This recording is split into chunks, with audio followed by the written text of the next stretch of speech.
कि लोग ये धीरे धीरे चीज़ों को समझने लगे हैं। लोग इस बात को महसूस कर रहे हैं कि कांग्रेस ही एक ऐसी पार्टी है या इंडिया गठबंधन ही एक ऐसा गठबंधन है जिसके माध्यम से हम राज्य की समस्या हो या देश की समस्या हो उसका समाधान कर सकते हैं। और जहाँ तक यहाँ आने का सवाल है, ये तो मेरा घर है क्योंकि मैं अरवल का रहने वाला हूँ, तो इसलिए मुझे यहाँ आकर बहुत खुशी हुई।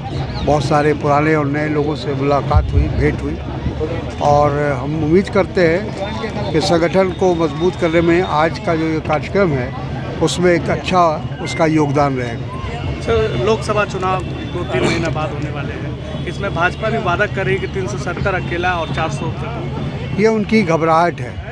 वो अपने कार्यकर्ताओं का मनोबल ऊंचा करने के लिए इस तरह की बात कर रहे हैं। उनको पता है असलियत, नहीं तो ये जानते हैं कि 370 नहीं आने वाला, 400 से ऊपर नहीं आने वाला। लेकिन वो सिर्फ इसलिए एक तो लोगों को भ्रमित किया जा सके, देश को भ्रमित किया जा सके कि हम तीसरी बार सत्ता में आ रहे हैं। तो भारतीय जनता पार्टी का ये जो इस तरह का रवैया है ये वो हमेशा रहा है लोगों को भ्रमित करने का।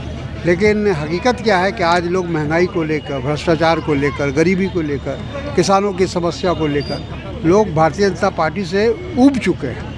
वो बदलाव चाहते हैं, तब्दीली चाहते हैं। नरेंद्र मोदी जी की जो तानाशाही है उससे भी लोग परेशान हैं, क्योंकि जिस तरह से वो तमाम जो संस्थाएं हैं, सरकारी संस्थाएं, उनका दुरुपयोग कर रहे हैं, उससे भी आम तौर पर लोग नाराज़ हैं। ख़ासकर बुद्धिजीवी वर्ग बहुत दुखी है कि वो सत्ता का दुरुपयोग कर रहे हैं। 3 मार्च को आरजेडी रैली है। 3 मार्च को आरजेडी का रैली है। बिल्कुल 3 तारीख का जो रैली है वो इंडिया गठबंधन की रैली है, और उसमें सभी इंडिया गठबंधन के नेता उसमें शामिल होंगे। उसमें हमारे राष्ट्रीय अध्यक्ष खड़गे जी की भी आने की उम्मीद है, राहुल जी के भी आने की उम्मीद है, लालू जी और तेजस्वी जी तो रहेंगे ही, और वामपंथी मोर्चा के भी तमाम नेता उसमें शामिल होंगे। नीतीश कुमार का अभी मंत्रिमंडल विस्तार होने में देरी हो रहा है। देखिए, वो तो बात साफ है, स्पष्ट है कि जो लोग सिर्फ मंत्रिमंडल में जगह चाहते हैं वैसे ही लोग हैं वहाँ, तो इसलिए तो झगड़ा होगा ही आपस में। और हमको लगता है कि बिहार की जनता इस बार नीतीश जी को सबक ज़रूर सिखाएगी। जो इस तरह से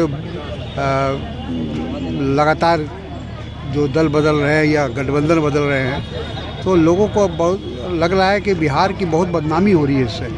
बिहार का विकास ठप हो गया है, विकास की जो काम हो रहा था वो सब अभी अवरुद्ध है। तो ये सारी चीज़ें को लोग देख रहे हैं, और आने वाले लोकसभा में भी और विधानसभा में भी, दोनों चुनाव में बिहार की जनता इसका जवाब देगी।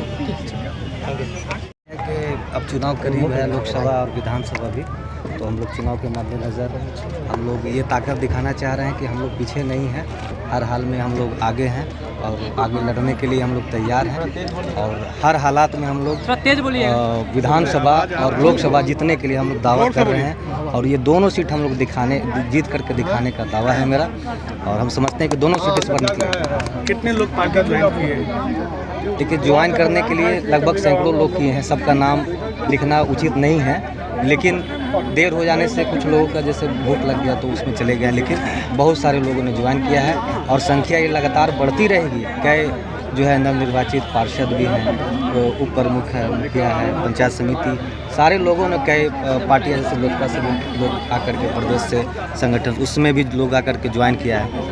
कई लोगों ने ज्वाइन किया और धीरे धीरे संख्या बढ़ती जाएगी, और मेरा दावा लगातार है कि टिकारी विधानसभा और लोकसभा औरंगाबाद इस बार हम लोग जिताने के लिए पूरी प्रयास हैं।